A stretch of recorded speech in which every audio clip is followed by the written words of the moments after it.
Scooterheads. Whoa, this was such an interesting interview with Man Dan that, how do I even say this?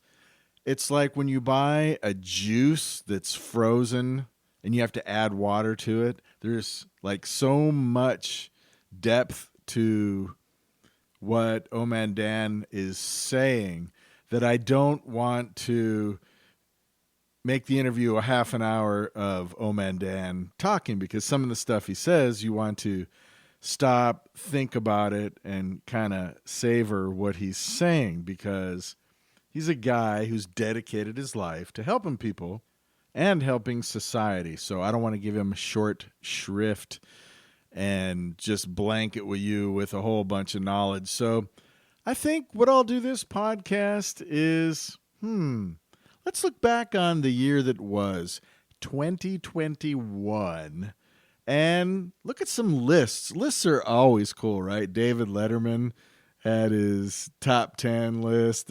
Lists are cool. And a lot of different YouTube channels and Scooterheads on various media platforms have their top list. I did one earlier in the year. It was kind of ridiculous, where the robotic voices go, "The best scooter of 2020 is."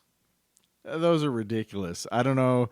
They have a factory where there's a bunch of people sitting there combing the internet for articles and then just using machine translation software or something. But it's never right. The way you write and the things we read do not 100% parallel the way we talk.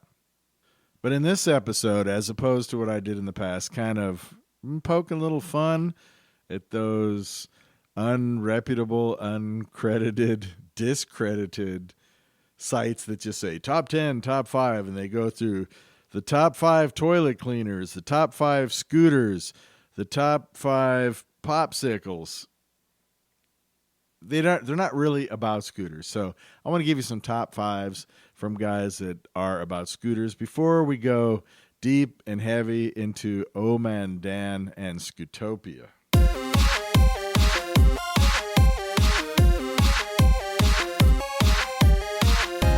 This is episode 59 of the Electric Scooter Podcast, but way back to episode 6, we interviewed a Canadian gentleman by the name of Timothy West, a very talented guy who, if you're not watching his YouTube channel about scooters, I'm telling you, it's a hidden gem.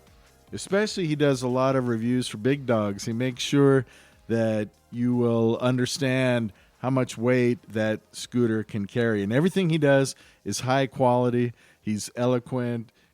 He's talented. He's a high-tech guy. What can I say? I had to interview him. He's one of the first guys I wanted to interview.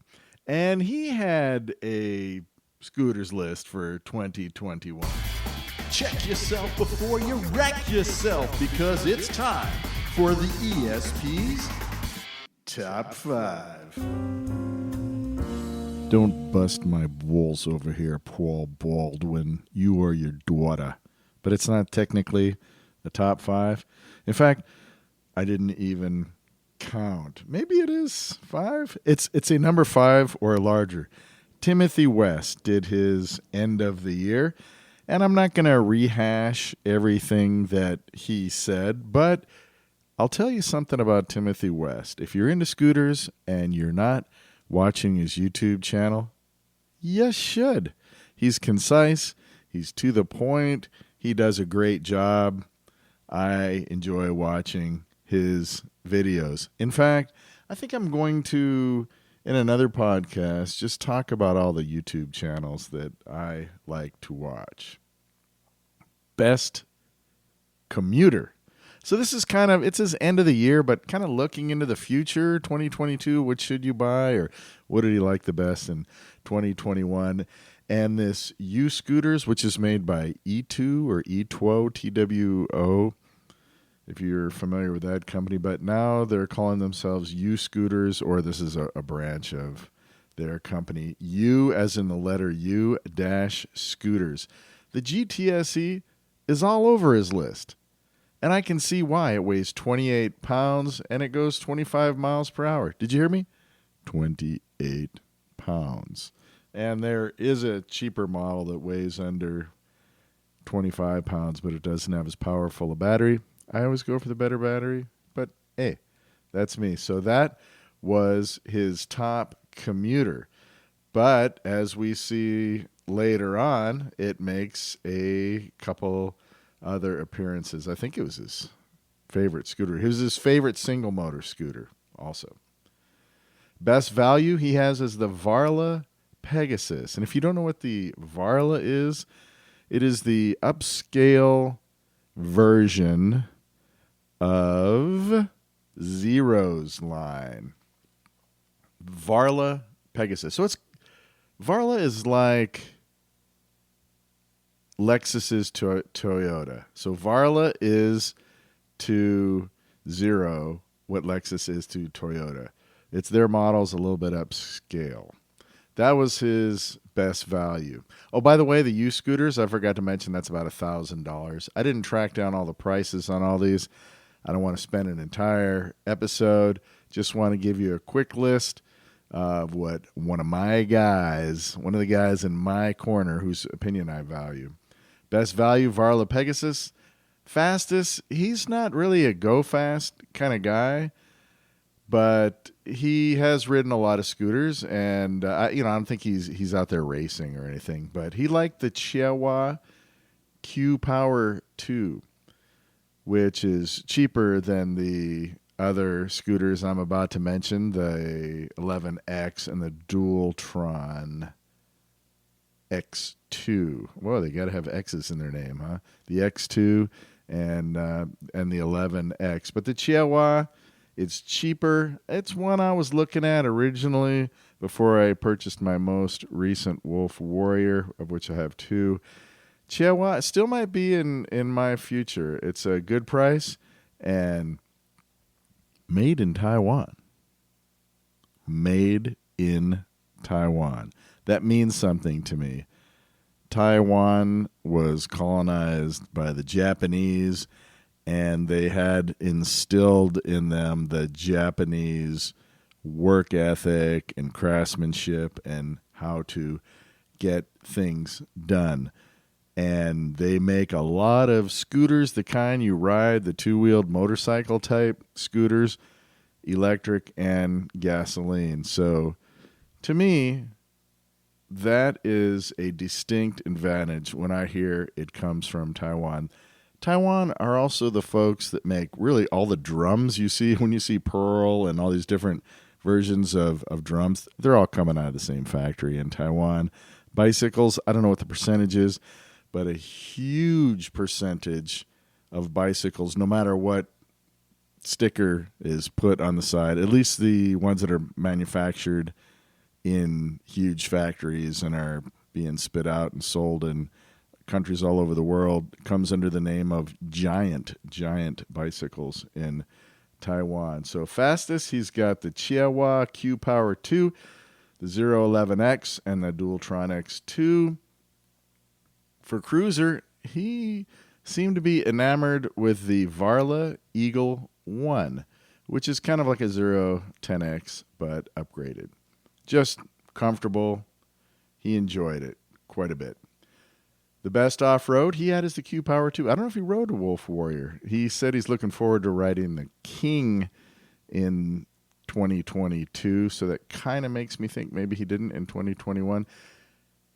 Biggest disappointments of 2021, and I'm with him on this, updates, the way they update scooters. Instead of coming out with a new model, it seems like I always pick on the Apollo Phantom.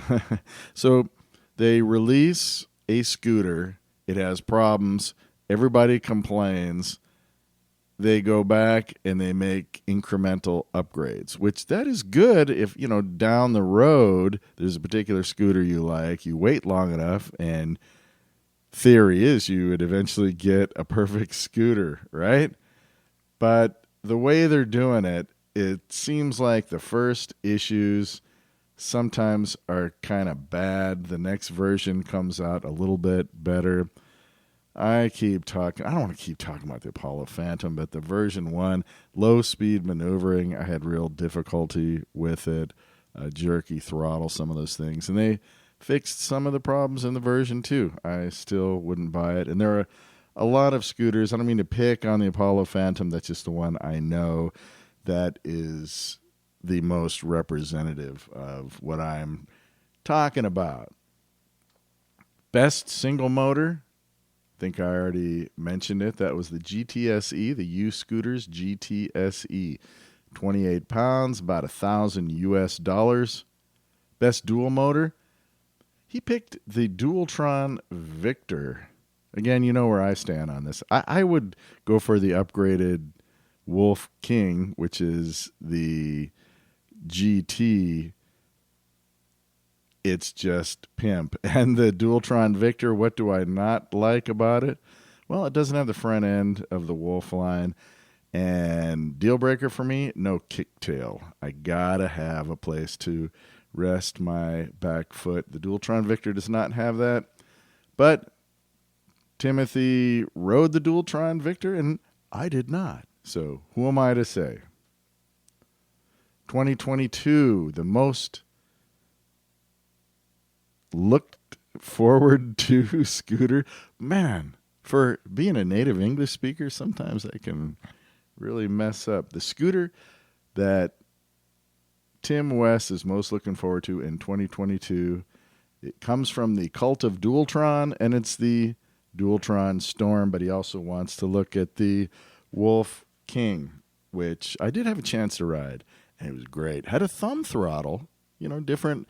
The Wolf Warrior, I have an 11 and an 11 Plus, and they have trigger fingers, which trigger finger throttles, which I like because if you're going off-road, you don't want, to be bumping into your thumb throttle, and unless it's really programmed. The controller, like say on an Inokim, is really advanced so that it doesn't jerk you forward. And I think that has to do partially also with whether the battery has a sine wave controller or a square wave controller. I don't know much about electricity, but from what I'm told, the sine wave brings on the power a little bit smoother or a little bit more controlled. So next week, maybe we'll continue on and do some more of these top 5 or top scooters from other folks. There's a guy, RK9, who I've been watching recently. He did a top scooters of 2021, and maybe we'll do that. But for now, let's have a little chat with old man Dan. Electric Scooter Podcast Top 5. Like I said, I'm using a little bit of artistic license by calling it 5. But hey, I already had the song ready. Before we start talking to Oh Man Dan, a couple things you would be interested to know. It's not Old Man Dan, it's Oh Man Dan, like O-H. Oh Man Dan. A couple things you'd probably be interested to know. He's from Compton, California. He's a family man, to say the least. He's married and has 9 grown-up adult children that are all successful in their own ways. He has 13 grandchildren. He's a pastor, and you can't talk to him very long without figuring out that he is a humanitarian to the core. Something that now, since he's got into scooters, has transmorphed into, is that a word? Transmorphogerized into a Scootopian. Scootopia is what Oh Man Dan is all about. Basically, in 2018, he really started getting deeply into scooters, and he started thinking about a scooter club and came up with artwork, the name Scootopia, all the different aspects of the club. Being a motorcycle rider as a kid, I think he probably, like me, also needed that little bit of adrenaline rush. The other thing that if you ever meet him, you will realize is he is one of those people who is larger than life. He is. He's a huge personality. He's a character. He's an interesting guy. He's fun to talk with. And I think you're going to dig this interview with Oh Man Dad. Oh, man, Dan. Oh, man, Dan. Yes, I'm gonna make a fuss. So, man, Dan is here with us. He drove in from Scootopia just to have a little chat with us. So, man, Dan. Oh, man, Dan. Oh, man, Dan, Dan, Dan, Dan, Dan, Dan, Dan. All right, we're very lucky today. I am at the Las Vegas Convention Center for CES, the Consumer Electronics Show. If you're a Scooterhead and you listen to my podcast, you probably know who Dan is as well. You're familiar with Ginger on Wheels, the electric scooter guide. So he happened to be walking by, and I had a microphone, and I asked him, would you sit down with me? And he said he'd be willing to sit down and have a talk with us. So welcome to the Electric Scooter Podcast, Dan. You, man. So we're bringing Scootopia to your podcast, and I'm glad you stopped me and wanted to give me a chance to talk about what I'm passionate about out here. And you're currently in the middle of a tour? In the middle of a United States tour. I'm crossing 48 states, 80 cities, promoting micromobility, bringing awareness and education to those novices out there that don't know much about electric scooters, and they're out in the streets sometime I pull up on somebody that's doing a rental, in a shared market, and they're like, oh yeah, dude, I didn't really know what, and I said, man, let me hold on a second, then I'll go to my vehicle, come back with a real scooter. With a real scooter, yeah. And they're like, oh my God, this is what? I said, yeah, this one right here does 80 miles an hour. And so I said, but the thing about it is I love the fact that they're starting out on a scooter. They have an interest. And that's my main thing, is trying to bring awareness, tell people what and how to rightly approach and ride and engage with an electric scooter on the streets of, the United States, and so I found it to be quite rewarding to me and to them. We also offer a school called Scootology, where a person can pay $50 an hour for 1 hour to learn all about electric scooters before they even buy. Wow. And so that's been... You pay the person to learn? No, they pay. They pay $50 to get a good introduction into throttles, braking, how to ride on different types of terrain. How to position yourself. What is a deck? What are these two levers on the scooter, on the handlebars? Why do I press the left one before I press the right one? And how do I keep from flying over the handlebars? Do P settings, like how to set it up? Yes, P settings, to go through all the P settings, let them understand what the display is and how the display integrates with the BMS, and some terms we try not to get too deep with them, because they're so brand new, but by the time they finish that hour class, they're ready to ride. And how does somebody get a hold and sign up for these hour classes? Do you have a website? They go to our website, westcoastscooters.org. Okay. And West Coast Scooters is a 501c3 nonprofit organization, and it came to me one day. I was like, what can I do? Let me just backtrack. One of my friends, he's been in electric scooters as long as we can remember, and I used to go visit him, and that was before I even knew just, how big the electric scooter game was. And he would let me ride his scooters and, pick one, get on it, okay. And then I saw this scooter when I was in Santa Monica, California, and it was the Segway 9-Bot Max. Oh, great scooter! It was coming out, right? Yeah. I said, you know what? Okay, I love the Xiaomi, the M365, and my friend let me ride that a lot. I always pick that one.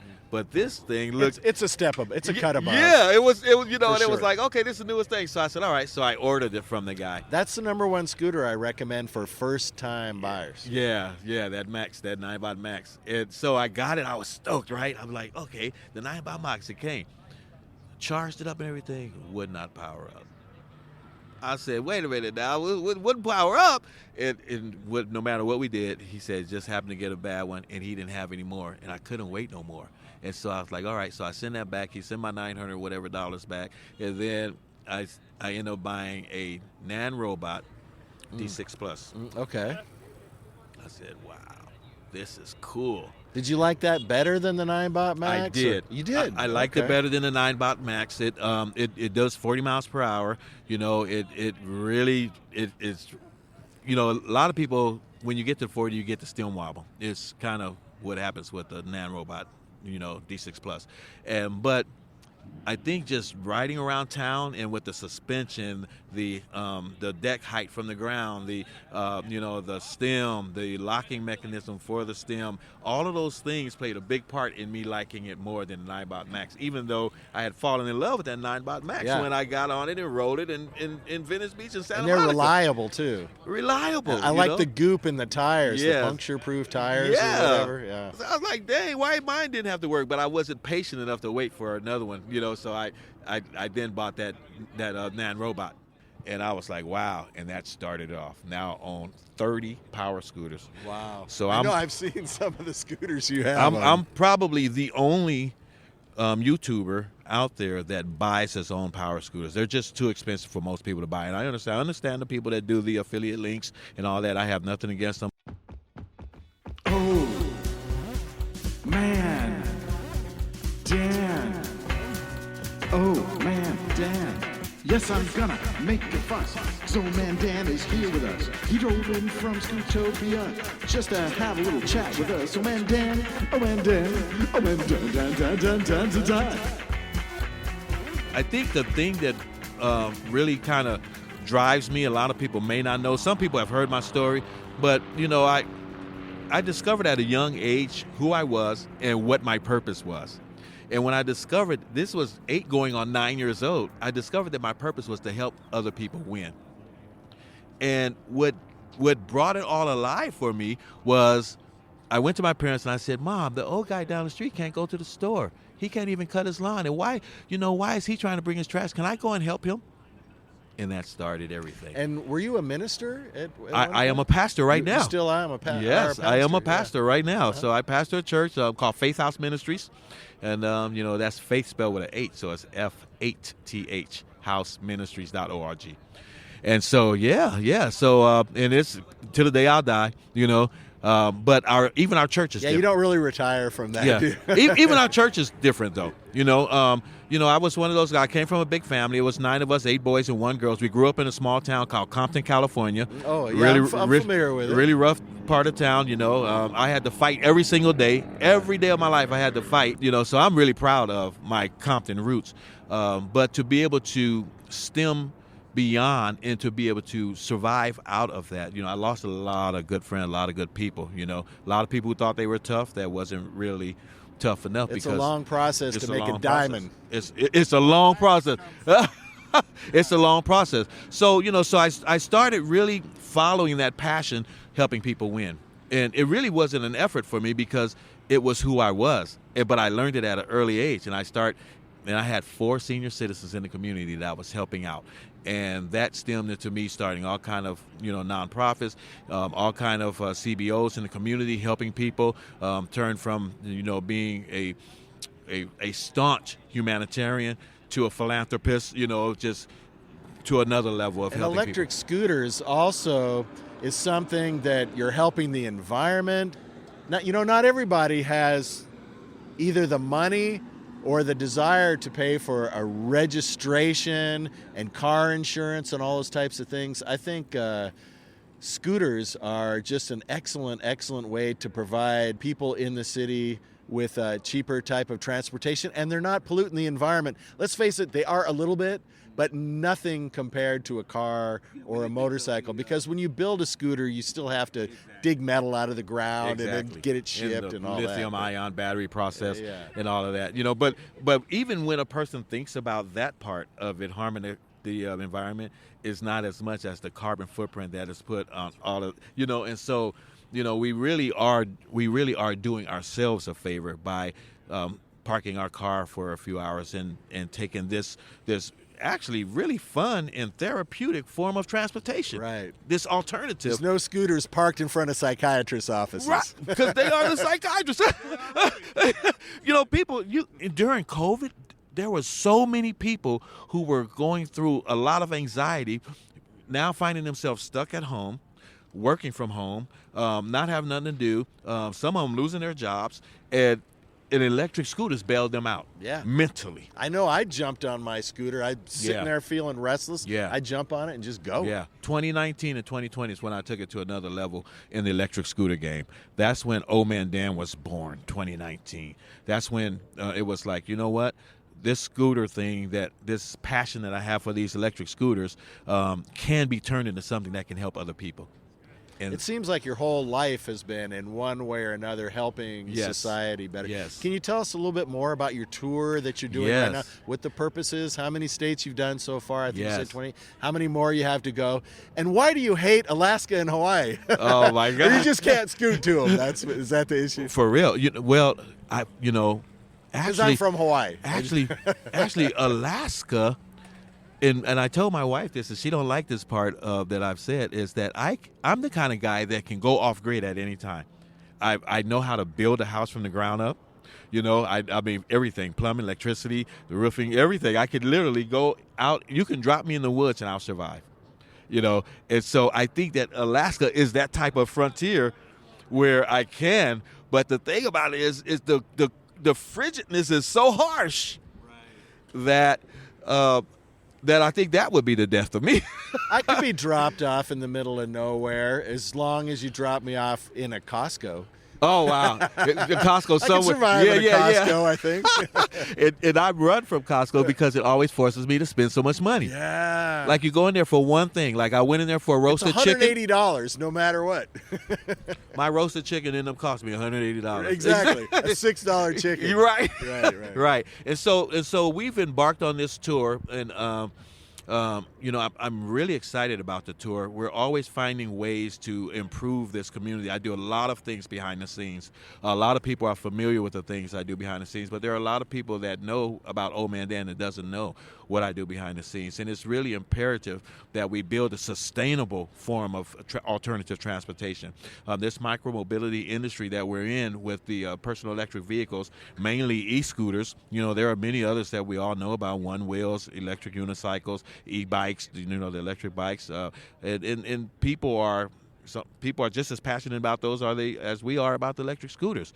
But I find that if you really want to get a foundational platform to help move the needle with legislation, with regulations, codes, and all of the things that I am now infrastructure, which is huge. Not just painting a white line on the street and go, there you go, scooters. No. Understanding how it's practical and how it benefits the electric scooter rider. And that's what's missing with our politicians.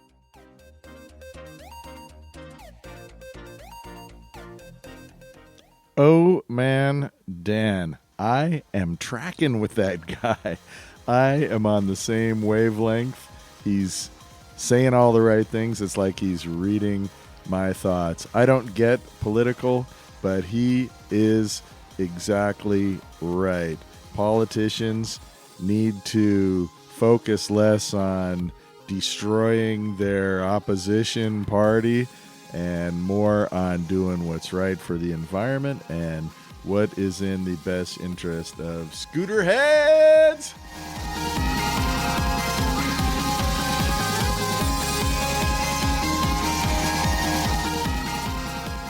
Until next week, we will have some more Oh Man Dan. If you thought that was exciting, and it was, well, there's more. He is a guy that is out there for you, Scooterheads, advocating for your interests. He's literally circling the nation, getting involved, doing the things that many of us, including me, are not willing to do. I'm just in it for fun, but we need guys like Oh Man Dan. We need him. So stay tuned next week, and until then, keep the shiny side up and the dirty side down.